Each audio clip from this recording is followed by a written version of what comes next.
Hello guys, আসসালামু আলাইকুম। সবাই কেমন আছেন? আশা করি সবাই ভালো আছেন। আমার আম্মু রান্না করবে আজকে এই যে ছোট মাছগুলা। এই ছোট মাছগুলার মধ্যে আছে দেশি ছোট চিংড়ি, পুঁটি মাছ এবং ছোট ছোট কিছু ট্যাংরা মাছ। এই মাছগুলো আম্মু মাখিয়ে রান্না করবে।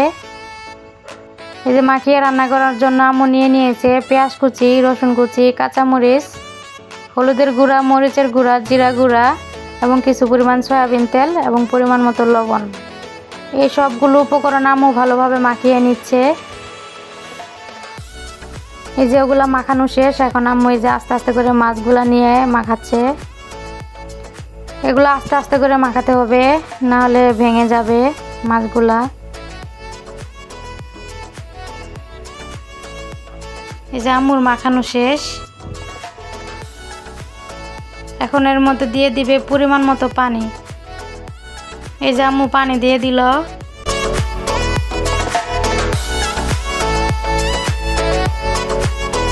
এখন এই যে ঢাকনা দিয়ে ঢেকে দিল। তরকারিটা বলক উঠে গেছে। এখন আম্মু হালকাভাবে একটু নাড়াচাড়া করে নিল।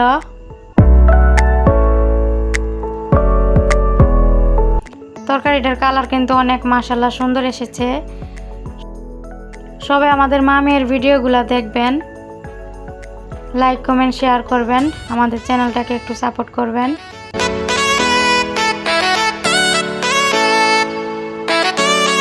যেমন নাড়ে চেড়ে আর একটু ঢেকে দিবে। এই যে আর একটু ঢেকে দিলাম আম্মু। তরকারিটা হয়ে গেছে। তরকারিটা কিন্তু আম্মু ভাজা ভাজা করে যেরকম হয়েছে। এই যে ভাতের মধ্যে করলা দিয়েছিল, করলাগুলো আমাদের নিজেদের গাছের, করলা ভর্তা করবে। হাঁসের মাংস রান্না করা হয়েছিল, সেটার ভিডিও দেওয়া হয়নি। এখন আমরা সবাই একসাথে খেয়ে নিচ্ছি। হাঁসের মাংসর ভিডিও এক্সট্রাভাবে আপলোড করা হবে। এখানে দিয়ে দিলে ভিডিওটা অনেক লং হয়ে যেত, তার জন্য হাঁসের মাংসর ভিডিওটা দেইনি।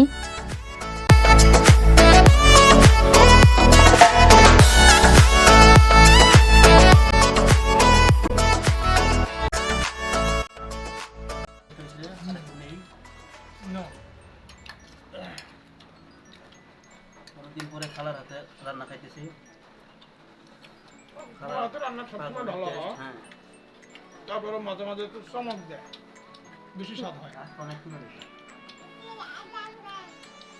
আজ তুমি আছো ভাগনা ছোট হয়ে যায়, ভোনা করছে।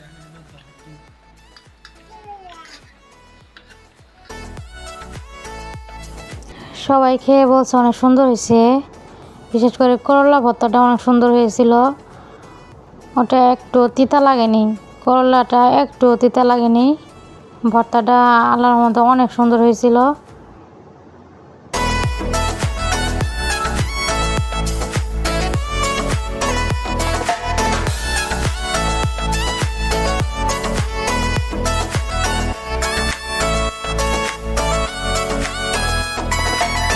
আজকের জন্য এখানেই বিদায় নিচ্ছি।